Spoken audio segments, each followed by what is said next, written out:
നമസ്തേ. നമസ്തേ. 720 out of 720 NEET 2025 വരുന്ന May 4-ാം തീയതി നടക്കുന്ന ഈ എക്സാമിന് പ്ലസ് ടുവിന് ശേഷവും പ്ലസ് ടു പഠിച്ചുകൊണ്ടിരിക്കുന്ന ധാരാളം ലക്ഷക്കണക്കിന് വിദ്യാർത്ഥികളാണ് അതിനായിട്ട് തയ്യാറെടുക്കുന്നത്. അവരുടെ സ്വപ്നങ്ങളിൽ ആ മാജിക് നമ്പറും 720. മെയ് 4 വരെയുള്ള ഈ ദൂരം നാം എങ്ങനെയാണ് കടന്നു പോകേണ്ടത്? രക്ഷിതാക്കളുണ്ട്, വിദ്യാർത്ഥികളുണ്ട്, അധ്യാപകരുണ്ട്, അനധ്യാപകരുണ്ട്. നമുക്ക് കഴിഞ്ഞ വർഷം നിങ്ങൾക്കറിയാം ഡ്രീം 720 എന്ന നാമധേയത്തിൽ ഞങ്ങളുടെ സ്വപ്നമായിരുന്നു 720. ആ ഒരു പ്രോഗ്രാം നിങ്ങൾക്കറിയാം. നീറ്റ് 2024 വിജയഗാഥകൾ 2025 വേണ്ടി 720 ഞങ്ങൾ അണിയറയിൽ ഒരുക്കുമ്പോൾ എന്തൊക്കെയാണ് നിങ്ങൾക്കായിട്ട് കരുതിയിരിക്കുന്നത്?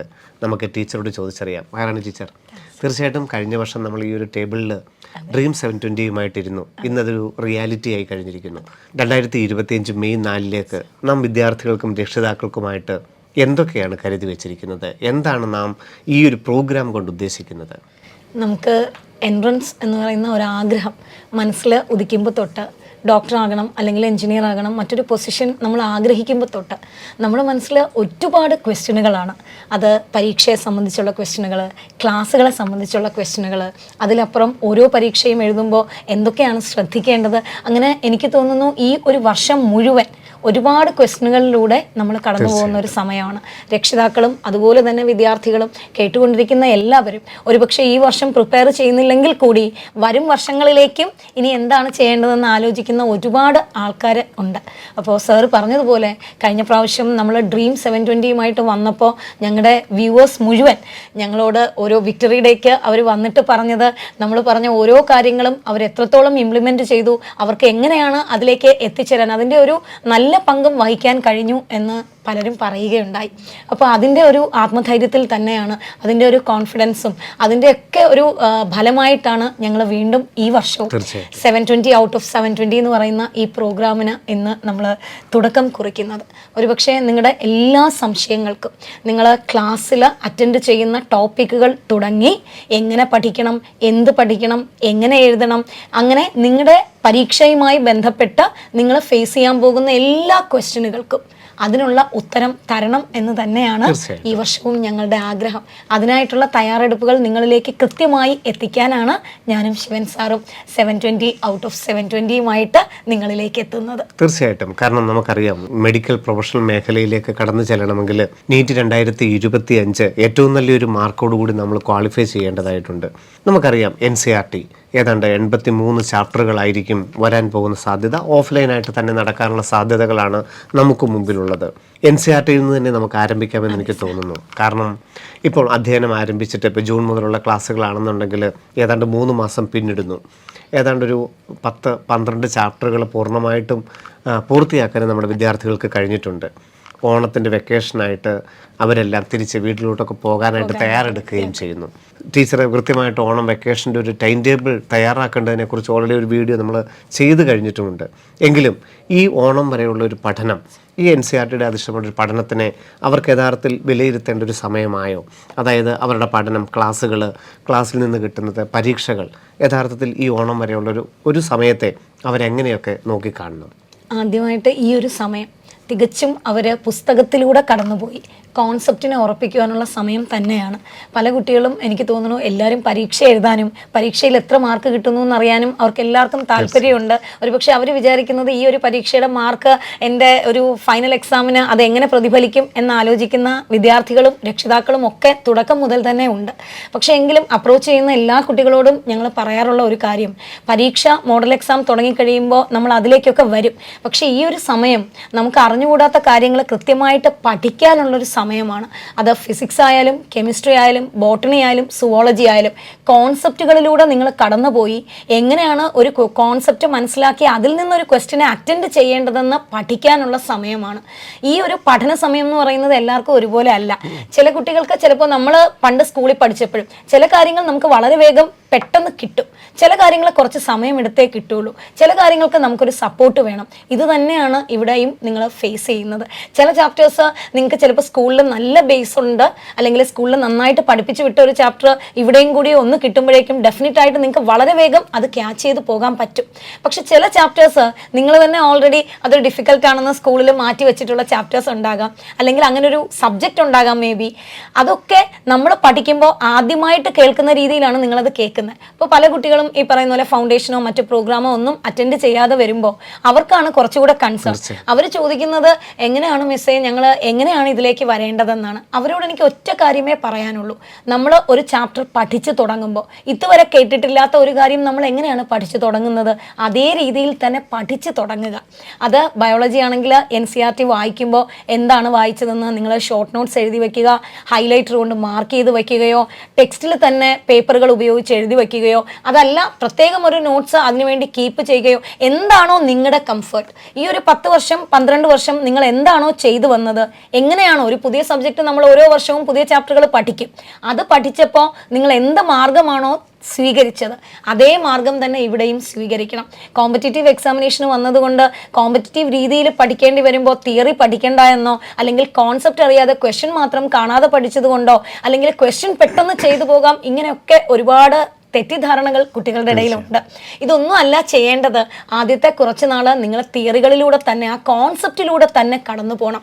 കോൺസെപ്റ്റ് കൃത്യമാണെങ്കിൽ അതിൽ നിന്ന് എന്ത് ക്വസ്റ്റ്യൻ വന്നാലും പിന്നെ ബാക്കിയുള്ള കാര്യങ്ങളൊക്കെ സ്പീഡ് അഡ്ജസ്റ്റ് ചെയ്യുകയും ബാക്കിയുള്ള കാര്യങ്ങളെല്ലാം പുറകെ വന്നുകൊള്ളും. അത് ഞങ്ങൾ നിങ്ങളെ കൃത്യമായിട്ട് അറിയിക്കും. ഈ ഒരു സമയം നിങ്ങൾ എത്ര പുറകിലോട്ട് പോയാലും, എത്ര മാർക്ക് കുറഞ്ഞാലും, എത്ര മാർക്ക് കൂടിയാലും കൃത്യമായിട്ട് സബ്ജക്റ്റിനെ വിലയിരുത്തി ഓരോ സബ്ജക്റ്റും കോൺസെപ്റ്റ് വൈസ് എന്താണെന്ന് മനസ്സിലാക്കാൻ ഒരു സമയമാണ്. അതിന് തന്നെ വേണം നിങ്ങളിത് ഉപയോഗപ്പെടുത്താൻ. തീർച്ചയായിട്ടും. കാരണം നമുക്കറിയാം പല സ്ട്രീമുകളിൽ പഠിച്ചു വന്നവരുണ്ട്, ഫൗണ്ടേഷൻ മുതൽ പഠിച്ചവരുണ്ട്, ലോങ് ടൈം ചെയ്തവരുണ്ട്, റിപ്പീറ്റേഴ്സ് ഉണ്ട്, റിപ്പീറ്റേഴ്സ് ഉണ്ട്. പലവിധ ഈ പറഞ്ഞതുപോലെ തന്നെ ഇത് ഓരോ ചാപ്റ്ററുകളും ക്യാപ്ചർ ചെയ്യാനുള്ള പലവിധ കഴിവുകളുള്ള വിദ്യാർത്ഥികളുണ്ട്. ഇപ്പം ഇവരോടെല്ലാം കൺസേൺ നമുക്കറിയാം മാർക്ക് കൂടുതൽ കിട്ടുക, ആദ്യം മുതൽ തന്നെ A+ നിൽക്കുക, അല്ലെങ്കിൽ ഉയർന്ന മാർക്ക് കിട്ടുക. ഈ മാർക്ക് കൂടുതൽ കിട്ടിയവർക്ക് അത് നിലനിർത്താനുള്ള പെടാപ്പാട്. അപ്പം ടീച്ചർ പറഞ്ഞ അക്ഷരത്തിൽ ശരിയാണ്. പഠിക്കാൻ ആദ്യം ഈ ഒരു സമയം നമ്മളൊന്ന് വിട്ടുകൊടുക്കണം. ഫണ്ടമെൻ്റൽസൊക്കെ മനസ്സിലാക്കിയിട്ട് ഏറ്റവും എല്ലാ പ്രധാന ചാപ്റ്ററുകളും ഫിസിക്സ് ആണെങ്കിലും കെമിസ്ട്രി ആണെങ്കിലും ബോട്ടണി ആണെങ്കിലും സുവോളജി ആണെങ്കിലും നിങ്ങൾ ഇതുവരെ ഈ 3 മാസം കൊണ്ട് പഠിച്ചത് അല്ലെങ്കിൽ ഇന്ന് മുതൽ പഠിക്കാൻ പോകുന്നതിൻ്റെ ഏറ്റവും ഫണ്ടമെൻ്റലായിട്ടുള്ള കാര്യങ്ങൾ പഠിക്കുക. കാരണം ഡിസംബർ വരെയുള്ളൊരു സമയം ഈ പഠിക്കാനായിട്ട് ഓരോ ചാപ്റ്ററുകളും എത്രത്തോളം വൃത്തിയായി പഠിക്കാൻ എടുക്കുക, അതിന് മാത്രമാണ് പ്രാധാന്യം കൊടുക്കേണ്ടത്. ബ്രില്യൻ്റ് കീപ്പ് ചെയ്യുന്നൊരു സിസ്റ്റമുണ്ട്. നിങ്ങൾ അറിഞ്ഞോ അറിയാതെയോ ഓരോ വിദ്യാർത്ഥിയും ആ സിസ്റ്റത്തിലൂടെ ആയിരിക്കും യാത്ര ചെയ്യുന്നത്. അപ്പം ആ സിസ്റ്റം കംപ്ലീറ്റ് ചെയ്ത് കഴിയുമ്പോൾ തികച്ചും നീറ്റ് 2025 നിങ്ങൾ ഒരുങ്ങിക്കഴിഞ്ഞിരിക്കും. മെയ് 4-ാം തീയതി ഏതൊക്കെയാണോ നമുക്ക് ഏറ്റവും പ്രധാന കൺസേൺസ്, പഠിക്കുന്ന കാര്യങ്ങളാകാം, പരീക്ഷയുടെ കാര്യങ്ങളായിരിക്കാം, കോൺഫിഡൻസിൻ്റെ കാര്യങ്ങളായിരിക്കാം, ആരോഗ്യപരമായ കാര്യങ്ങളായിരിക്കാം, അല്ലെങ്കിൽ എൻട്രൻസുമായിട്ട് ബന്ധപ്പെട്ട കാര്യങ്ങളൊക്കെ ആയിരിക്കാം. ഏത് രീതിയിലാണെങ്കിലും സക്സസ് ആയിട്ടുള്ള ഇംപ്ലിമെൻറ്റ് ചെയ്ത് വിജയിച്ച ഒരു സിസ്റ്റത്തിലൂടെയാണ് നിങ്ങൾ കടന്നു പോകുന്നത്. 100% നിങ്ങൾക്ക് വിശ്വസിക്കാവുന്ന വിജയിച്ച ആ സിസ്റ്റത്തിലൂടെ കടന്നു പോകുമ്പോൾ ആ അധ്യാപകരും ആ ക്ലാസ് ടീച്ചേഴ്സും ആ ക്ലാസ് മെൻറ്റേഴ്സും കോർഡിനേറ്റേഴ്സും ഒക്കെ പറയുന്നൊരു സിസ്റ്റത്തിനനുസരിച്ച് നമ്മളൊന്ന് വളഞ്ഞു നിൽക്കാൻ, നമ്മളൊന്ന് അതിലോട്ട് അഡ്ജസ്റ്റ് ചെയ്യാനായിട്ട് തയ്യാറെടുക്കുക എന്നുള്ളതാണ് ഈ ആദ്യത്തെ ഒരു 2-3 മാസങ്ങൾ. പ്രത്യേകിച്ച് എനിക്ക് തോന്നുന്നു വീടുകളിൽ നിന്നൊക്കെ ആദ്യമായിട്ട് മാറി നിന്ന് ഹോസ്റ്റലിലൊക്കെ നിൽക്കുന്നൊരു ഇതുണ്ട്. ഫുഡിൻ്റെ കാര്യങ്ങളൊക്കെ റെഡിയാകാനുണ്ട്, പഠിക്കുന്ന സമയങ്ങളൊക്കെ റെഡിയാകാനുണ്ട്, പിന്നെ ഇതുവരെ കടന്നു ചെല്ലാത്ത ഈ മാർക്കിൻ്റെയും റാങ്കിൻ്റെയും ഒക്കെയുള്ള ഒരു കോമ്പറ്റീഷൻ്റെ മേഖലയിലോട്ട്. അപ്പം ഇതിനൊക്കെ നമ്മുടെ മനസ്സിനെ ഒന്ന് അനുനയിപ്പിച്ച് ഈ ഒരു സിസ്റ്റത്തിലൂടെ കടന്നു ചെല്ലാനുള്ള മാനസികാവസ്ഥയാണ് ആദ്യം വേണ്ടത്. അപ്പോൾ ഡിസംബർ വരെ നാം പഠിച്ച മുഴുവൻ ചാപ്റ്ററുകളും 83 ചാപ്റ്ററുകളും വൃത്തിയായി പഠിച്ചിരിക്കും എന്നുള്ളതിനാണ് നമ്മൾ പ്രാധാന്യം കൊടുക്കേണ്ടതെന്നുള്ളതാണ് ആദ്യം നമ്മൾ ടീച്ചർ സംസാരിച്ചത്. അപ്പം നമുക്കറിയാം ഇപ്പോൾ ക്ലാസ്സിൽ നിന്ന് ഇവർ പഠിക്കുന്നുണ്ട്. ക്ലാസ്സിൽ രാവിലെ 5:30 അല്ല 6 മണിക്കൂർ ക്ലാസ്സുകളുണ്ട്. വൈകുന്നേരം വരെ നമുക്ക് റെഫറൻസിനിരിക്കാം. വീണ്ടും ഹോസ്റ്റലുകളിൽ ചെന്ന് പഠിക്കുന്നുണ്ട്.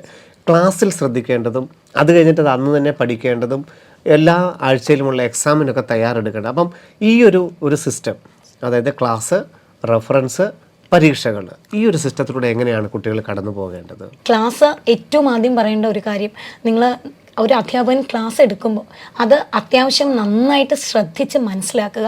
ഞാൻ നേരത്തെ പറഞ്ഞതുപോലെ നമ്മൾ പഠിച്ചു തുടങ്ങുകയാണ്. അപ്പോൾ പഠിച്ചു തുടങ്ങുമ്പോൾ തന്നെത്താനെ വായിച്ച് പഠിക്കുന്നതിനേക്കാളും എത്രയോ നല്ലതാണ് ഒരാൾ പറഞ്ഞു തന്ന കാര്യം ഒന്നുകൂടെ വായിച്ച് പഠിക്കാൻ. അപ്പോൾ അധ്യാപകൻ ക്ലാസ്സിൽ നിന്ന് പറയുന്ന സമയത്ത് എന്താണ് പറയുന്നതെന്ന് ഒന്ന് കൃത്യമായിട്ട് മനസ്സിലാക്കി മനസ്സിൽ തന്നെ അതൊന്ന് തിരിച്ചു പറഞ്ഞു നോക്കി. എന്തായാലും ഒരു അധ്യാപകൻ ക്ലാസ് എടുക്കുമ്പോൾ ഒരു സെൻറ്റൻസ് അല്ലെങ്കിൽ ഒരു കോൺസെപ്റ്റ് 2 or 3 വട്ടം പറയും. ആ പറയുന്ന കൂട്ടത്തിൽ നിങ്ങളും അവിടെ ഇരുന്ന് ഉറക്കെ വിളിച്ച് പറയാൻ കഴിഞ്ഞില്ലെങ്കിൽ കൂടി മനസ്സുകൊണ്ട് അതൊന്ന് പറഞ്ഞ് ഉറപ്പിച്ച് വയ്ക്കാൻ ശ്രമിക്കണം. 2.5 മണിക്കൂർ ക്ലാസ്സിൽ നമുക്ക് 2.5 മണിക്കൂറും കണ്ടിന്യൂസ് ആയിട്ട് ഇതൊന്ന് ശ്രദ്ധിക്കാൻ പറ്റും എന്ന് ഞാൻ പറഞ്ഞില്ല. പക്ഷെ എങ്കിൽ പോലും 2.5 മണിക്കൂർ ക്ലാസ്സിൽ ഒരു 1.25 അല്ലെങ്കിൽ ഒരു 2 മണിക്കൂർ പഠിപ്പിക്കുന്ന കണ്ടന്റുകൾ ക്ലാസ്സിൽ തന്നെ നിങ്ങൾക്ക് കിട്ടണം. കിട്ടിയാലുള്ളൊരു ഗുണം, ഒരു പ്രാവശ്യം പറഞ്ഞ് നമുക്ക് കിട്ടിയൊരു കാര്യം വീട്ടിൽ ചെന്ന് വായിക്കുമ്പോൾ നമുക്ക് ആ ഒരു ഇഫക്റ്റ് കുറച്ചുകൂടെ കൂടുതൽ കിട്ടും. നേരെ മറിച്ച് നിങ്ങൾ ക്ലാസ്സിൽ അത് കേട്ടിട്ടേ ഇല്ലെങ്കിൽ ഏറ്റവും ഫ്രഷ് ആയിട്ടാണ് നിങ്ങൾ വീട്ടിൽ ചെന്ന് ആ കണ്ടന്റ് അല്ലെങ്കിൽ ആ കോൺസെപ്റ്റ് വായിക്കാൻ പോകുന്നത്. അതിന് നിങ്ങൾ എടുക്കുന്ന സമയം കുറച്ചുകൂടെ കൂടുതലായിരിക്കും. സോ 6 മണിക്കൂറും നിങ്ങൾ ക്ലാസ്സിലിരുന്ന് ഒരു കോൺസെപ്റ്റ് പഠിച്ചിട്ട് അതേ കോൺസെപ്റ്റ് വീട്ടിൽ ചെന്ന് വീണ്ടും ഒരു 6 മണിക്കൂർ അല്ലെങ്കിൽ 8 മണിക്കൂർ 10 മണിക്കൂർ പഠിക്കുന്നത് ഇഫക്റ്റീവ് അല്ല. അവിടെയാണ് ചില കുട്ടികൾ പറഞ്ഞ് കേൾക്കുന്നുണ്ട്, ഞങ്ങളെക്കാളും കുറച്ച് സമയം പഠിക്കുന്ന കുട്ടികളൊക്കെ നന്നായിട്ട് മാർക്ക് വാങ്ങിക്കുന്നു, ഞാൻ ഒത്തിരി സമയം പഠിക്കുന്നുണ്ടെന്ന്. അവിടെയാണ് നമ്മുടെ ഒരു ഇഫക്റ്റീവ് സ്റ്റഡി എന്നുള്ള വേർഡ് നമ്മൾ ഉപയോഗിക്കേണ്ടത്. കാരണം ക്ലാസ്സിൽ ശ്രദ്ധിച്ചിരുന്ന അറ്റൻറ്റീവ് ആയിരിക്കുന്ന ഒരു കുട്ടിക്ക് കോൺസെപ്റ്റ് കിട്ടും. അത് കഴിഞ്ഞ് ടെക്സ്റ്റും കൂടി ഒന്ന് വായിച്ച് അതൊന്ന് അനലൈസ് ചെയ്ത് വരുമ്പോഴേക്കും കൃത്യം എന്താണെന്ന് മനസ്സിലാക്കാൻ പറ്റും. നേരെ മറിച്ച് നമ്മൾ ക്ലാസ്സിൽ അലക്ഷ്യമായിട്ട് അല്ലെങ്കിൽ അശ്രദ്ധമായിട്ട് ഇരുന്ന് കഴിഞ്ഞാൽ ആ കോൺസെപ്റ്റ് നമുക്ക് ഭയങ്കര പുതിയതായിരിക്കും. പുതിയ ഒരു കോൺസെപ്റ്റ് ടെക്സ്റ്റിൽ നിന്ന് വായിച്ചെടുക്കുക, അത് ചെയ്തെടുക്കുക എന്ന് പറയുന്നത് ടൈം കൺസ്യൂമിംഗ് ആണ്. ചുരുക്കം പറഞ്ഞാൽ 6 മണിക്കൂർ നിങ്ങൾ എടുത്ത് കേട്ട ഒരു പാഠം വീണ്ടും പോയി 12 മണിക്കൂർ പഠിക്കുന്നത് ബുദ്ധിയല്ല. അതെ, അതുകൊണ്ട് മിനിമം സമയം വീട്ടിലിരുന്ന് പഠിക്കണം എന്നുണ്ടെങ്കിൽ ക്ലാസ്സിൽ ആ കോൺസെപ്റ്റ് കൃത്യമായിട്ട് കേട്ട് മനസ്സിലാക്കി പോവുക. രണ്ടാമത്തെ കാര്യം, റെഫറൻസിന് ഇരിക്കുക എന്ന് പറഞ്ഞാൽ ഏറ്റവും നന്നായിട്ട് നിങ്ങൾക്ക് ഉപയോഗപ്പെടുത്താവുന്ന ഒരു സിസ്റ്റമാണ് നമ്മുടെ റെഫറൻസ് സൗകര്യം. ഇവിടെ ഒരു ശല്യവും ഇല്ലാതെ തന്നെ നിങ്ങൾക്ക് ഇരുന്ന് പഠിക്കാം.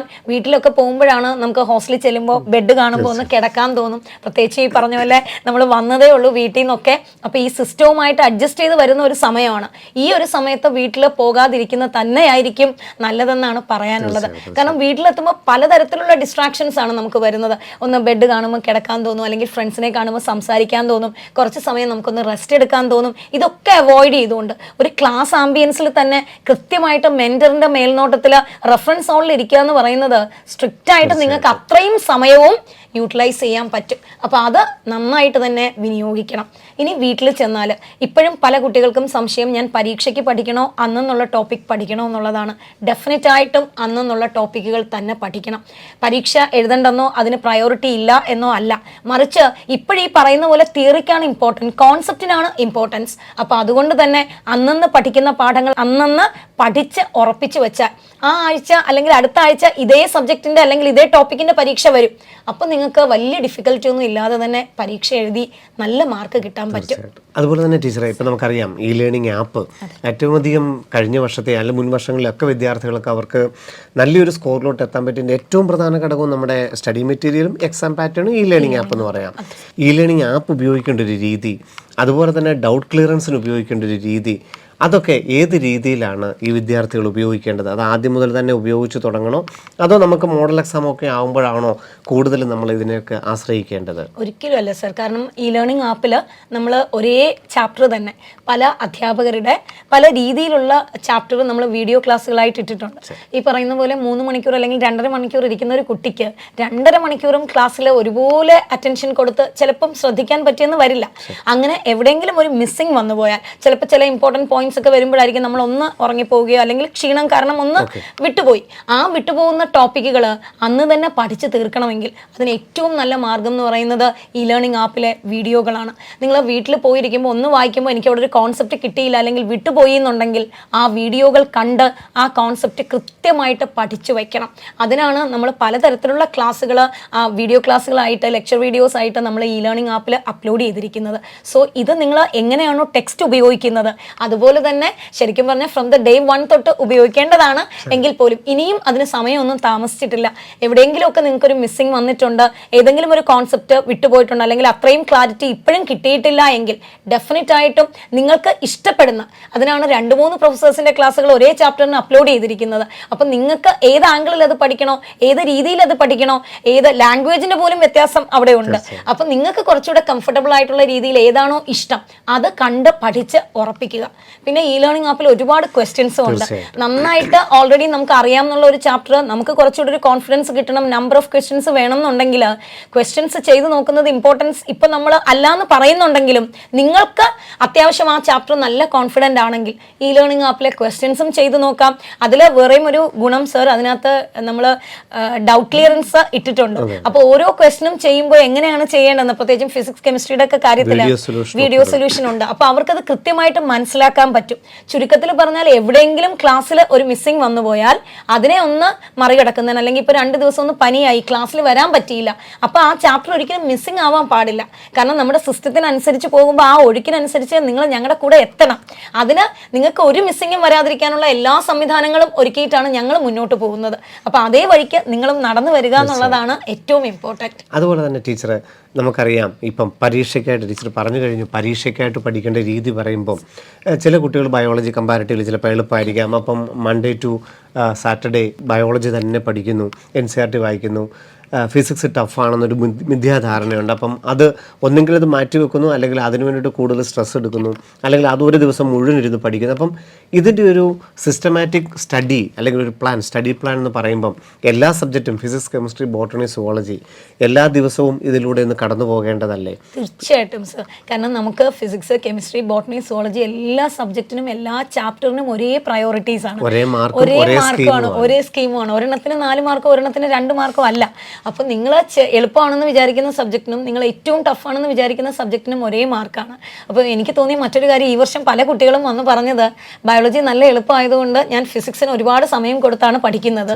അപ്പോൾ ഫിസിക്സ് മാർക്ക് ഇമ്പ്രൂവ് ചെയ്യുന്നുണ്ട്, പക്ഷെ ബയോളജി കുറഞ്ഞു പോകുന്നു. അപ്പോൾ എനിക്ക് തോന്നുന്നു എല്ലാവർക്കും ഈ ഫിസിക്സിനോടുള്ള പ്രോബ്ലത്തിനോടുള്ള ഒരു പേടി കാരണം കുറച്ച് കൂടുതൽ സമയം അതിനുവേണ്ടി മാറ്റിവെക്കുന്നു. ഫിസിക്സിന് സമയം മാറ്റി വെക്കേണ്ടെന്നല്ല, ഏതെങ്കിലും ഒരെണ്ണത്തിന് നിങ്ങൾ എപ്പോഴും ഒരു പ്ലാനർ, ഒരു ടൈം ടേബിൾ, ഞാൻ എപ്പോഴും പറയും പോലെ ഒരാഴ്ചത്തെങ്കിലും ഒരു പ്ലാനർ നിങ്ങളുടെ മുന്നിൽ ഉണ്ടായിരിക്കണം. നിങ്ങൾക്ക് തലേ ദിവസം തന്നെ ബ്രില്യൻറ്റിൻ്റെ ടൈം ടേബിൾ കിട്ടും. അപ്പോൾ അടുത്ത ദിവസം ഏതൊക്കെ സബ്ജക്റ്റ് ആണുള്ളതെന്ന് നിങ്ങൾക്ക് കൃത്യമായിട്ട് അറിയാൻ പറ്റും. അതിനനുസരിച്ച് ഞാൻ ഇത്ര മണിക്കൂർ ഇത്ര സബ്ജക്റ്റ് പഠിക്കണം എന്നുള്ളത് നിങ്ങൾ കൃത്യമായിട്ട് വെക്കണം. അതിന് ഒരു വ്യത്യാസവും വരുത്തരുത്. അത് ബയോളജിക്ക് കുറവ്, ഫിസിക്സിന് കൂടുതൽ, കെമിസ്ട്രിക്ക് കൂടുതൽ, അങ്ങനെ ഒരു സബ്ജക്റ്റിനും ഒരു പ്രയോറിറ്റി ഇപ്പം നിങ്ങൾ നൽകരുത്. ഇപ്പോൾ എല്ലാ സബ്ജക്റ്റുകൾക്കും എല്ലാ കണ്ടന്റിനും ഒരേ പ്രയോറിറ്റി, ഒരേ വെയിറ്റേജ് ആണ് നിങ്ങൾ കൊടുക്കേണ്ടത്. അതിനനുസരിച്ച് വേണം നിങ്ങൾ പഠിക്കാൻ. അപ്പോൾ ബയോളജിക്ക് നിങ്ങളിപ്പോൾ 1 മണിക്കൂർ മാറ്റി വെച്ചിട്ടുണ്ട്, നല്ല എളുപ്പമുള്ള ചാപ്റ്റർ അത്യാവശ്യം ക്ലാസ്സിൽ നന്നായിട്ട് കിട്ടി, അരമണിക്കൂർ കൊണ്ട് തീർത്തു. അപ്പോൾ നിങ്ങൾ വിചാരിക്കുന്ന ബാക്കി അരമണിക്കൂർ നമുക്ക് ഫിസിക്സ് പഠിക്കാം, വേണ്ട. ആ അരമണിക്കൂർ ആ ചാപ്റ്ററിന്റെ ക്വസ്റ്റ്യൻ ചെയ്യാൻ ഉപയോഗിക്കാം, മാക്സിമം ക്വസ്റ്റ്യൻ ചെയ്യാം. അപ്പോൾ നമ്മൾ വീണ്ടും ക്വസ്റ്റ്യനിലേക്ക് എത്തിയിട്ടില്ലെങ്കിൽ കൂടി ആ കണ്ടന്റിലൂടെ ക്വസ്റ്റ്യനുകൾ വഴി ഒന്നുകൂടെ കടന്നു പോകും. അപ്പോൾ നമ്മൾ വീണ്ടും വീണ്ടും വായിച്ചുകൊണ്ടിരിക്കുന്നതിനേക്കാളും അവിടെ ശരിക്കും പറഞ്ഞാൽ ചാപ്റ്റർ നന്നായിട്ട് മനസ്സിലായിട്ടുണ്ടെങ്കിൽ ക്വസ്റ്റ്യനിലൂടെ കടന്നു പോകുന്നത് ഭയങ്കര ബെനിഫിറ്റ് ആണ്. അപ്പോൾ 1 മണിക്കൂർ ബയോളജിക്ക് മാറ്റി വെച്ചിരിക്കുന്ന ഒരു കുട്ടി അരമണിക്കൂർ പഠിച്ചു കഴിഞ്ഞ് എല്ലാം ഓക്കെ ആണെങ്കിൽ ബാക്കിയുള്ള അരമണിക്കൂർ മറ്റൊരു സബ്ജക്റ്റിലേക്ക് ചാടി പോകാതെ ആ സബ്ജക്റ്റ് തന്നെ കൃത്യമായി തുടർന്നുകൊണ്ട് പോവുക. അപ്പോൾ നിങ്ങൾ ഉണ്ടാക്കുന്ന പ്ലാനറിൽ എല്ലാ സബ്ജക്റ്റിനും ഒരേ വെയിറ്റേജ്, അതുപോലെ തന്നെ ഒരേ പ്രയോറിറ്റി, അതിനനുസരിച്ച് വേണം നിങ്ങൾ മുന്നോട്ട് പോകാൻ. എപ്പോഴും നമ്മൾ കണ്ടിരിക്കുന്ന കാര്യം, ഇപ്പം അത് ആവർത്തിക്കേണ്ടി വരുന്നു, തീർച്ചയായിട്ടും നിങ്ങൾക്ക് എല്ലാവർക്കും അത് നിങ്ങളുടെ അനുഭവത്തിൽ തന്നെ ഒന്ന് ഓർത്തെടുത്താൽ സാധിക്കും. ഇപ്പം നമുക്ക് ഫിസിക്സ് ആണ് പാടുന്നിരിക്കട്ടെ, നമ്മൾ ഫിസിക്സ് പഠിക്കാൻ എടുക്കുന്നു, ഒരു അരമണിക്കൂർ അല്ലെങ്കിൽ ഒരു 10-20 മിനിറ്റ് കഴിയുമ്പോഴത്തേക്ക് നമുക്ക് സ്വാഭാവികമായിട്ടും ബോറടിക്കും. നമ്മൾ ഇത് മടക്കി വെക്കും. നമുക്ക് സ്വാഭാവികമായിട്ടും എളുപ്പമുള്ളത് ഏതാണോ, ബോട്ടണിയോ സുവോളജി ഏതെങ്കിലും ആയിട്ട് നമ്മൾ അതെടുക്കും. വീണ്ടും നമ്മൾ കെമിസ്ട്രി എടുക്കുന്നു, അത് അല്പം ടഫാണെന്ന് തോന്നി കഴിഞ്ഞാൽ അത് മടക്കി വെക്കുന്നു, അടുത്ത സബ്ജക്റ്റ് എടുക്കുന്നു. അപ്പം ഈ ഒരു ടെൻഡൻസി 99% കുട്ടികളിലുമുണ്ട്.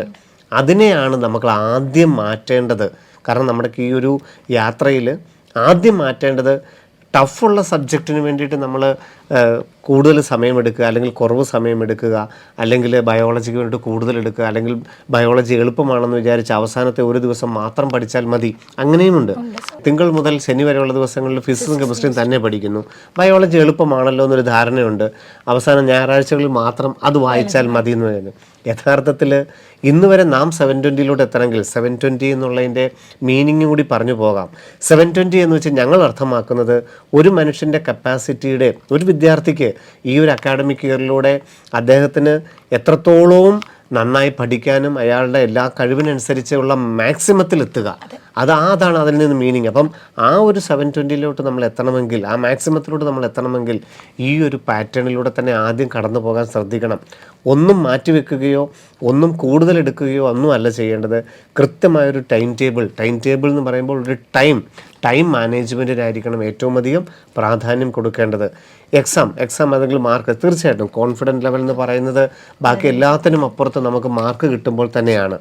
അപ്പം ആ ഒരു കോൺഫിഡൻസ് ലെവൽ കൂട്ടാനായിട്ട്, മാർക്ക് കൂടുതൽ കിട്ടാനായിട്ട് ഇപ്പോഴും ശ്രദ്ധിക്കേണ്ടതായിട്ടുണ്ട്. അല്ലെങ്കിൽ നമുക്കിപ്പോൾ ഒരു 200, 300, 400 മാർക്കിനൊക്കെ അത് 600-ലോട്ടും 650-ലോട്ടൊക്കെ എത്താനായിട്ട് പ്രത്യേക ഒരു പ്ലാൻ ഇപ്പോഴേ കൊടുക്കേണ്ടതായിട്ടുണ്ടോ? മാർക്കിനെ കുറിച്ച് തൽക്കാലം വറി ചെയ്യേണ്ട എന്ന് തന്നെയാണ് നമ്മുടെ, കാരണം ഇപ്പോൾ ഒരു ചാപ്റ്റർ മാത്രമാണുള്ളത്, ഒരു ചാപ്റ്റർ മാത്രമാണ്. ഈ പറഞ്ഞ പോലെ അവിടെ ഒരു വ്യത്യാസം, ചിലപ്പോൾ നിങ്ങൾക്ക് ഏറ്റവും ഡിഫിക്കൽട്ടായിട്ട് തോന്നിയ ഒരു ചാപ്റ്റർ ഒരു പക്ഷേ സ്കൂളിൽ നിന്ന് അത് കിട്ടാത്തതുകൊണ്ടോ ബേസ് ഇല്ലാത്തതുകൊണ്ടാണ്, അത് വേറൊരു കുട്ടിക്ക് ഭയങ്കര ഈസി ആയിട്ട് കിട്ടിയിട്ടുണ്ടാവും.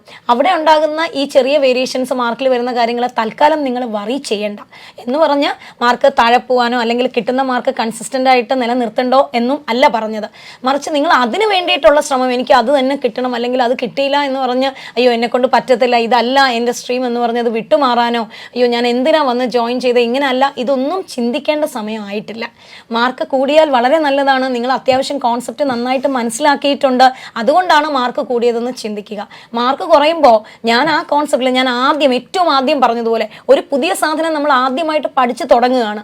ആ തുടക്കത്തിൽ വരുന്ന ഒരു ഡിഫിക്കൽറ്റിയാണ് മാർക്കിലും പ്രതിഫലിക്കുന്നത്. പിന്നെ ചില കുട്ടികൾക്ക് ഈ പറയുന്ന പോലെ നമ്മൾ സബ്ജക്റ്റീവിൽ നിന്ന് ഒബ്ജക്റ്റീവിലേക്ക് വരുമ്പോൾ ആ ഒരു വേയിലേക്ക് എത്താനുള്ള ഒരു സമയം അതെല്ലാവരും ഒരുപോലെ അല്ല എടുക്കുന്നത്. ആ ഒരു സമയത്തിൻ്റെ വ്യത്യാസം ഉണ്ടാകാം, നിങ്ങൾ ഇരുന്ന് പഠിക്കുന്ന സമയത്തിൻ്റെ വ്യത്യാസം. കഴിഞ്ഞ ദിവസം ഒരു കുട്ടി തന്നെ എന്നോട് വന്ന് പറഞ്ഞു, എനിക്ക് 3 മണിക്കൂർ ഒരു സബ്ജക്റ്റ് ഞാൻ കണ്ടിന്യൂസ് ആയിട്ട് മനസ്സിൽ വെച്ചിട്ടാണ് പഠിക്കുന്നത്, പക്ഷെ ഒരു മണിക്കൂർ 1.5 മണിക്കൂർ ആകുമ്പോൾ ഞാൻ തളർന്നിട്ട് പിന്നെ ഒന്നും ഞാൻ പഠിക്കില്ല. അപ്പോൾ ഞാൻ അയാളോട് പറഞ്ഞു 3 മണിക്കൂർ കണ്ടിന്യൂസ് ആയിട്ട് ഒരിക്കലും ഒരു സബ്ജക്റ്റിന് വെക്കരുത്.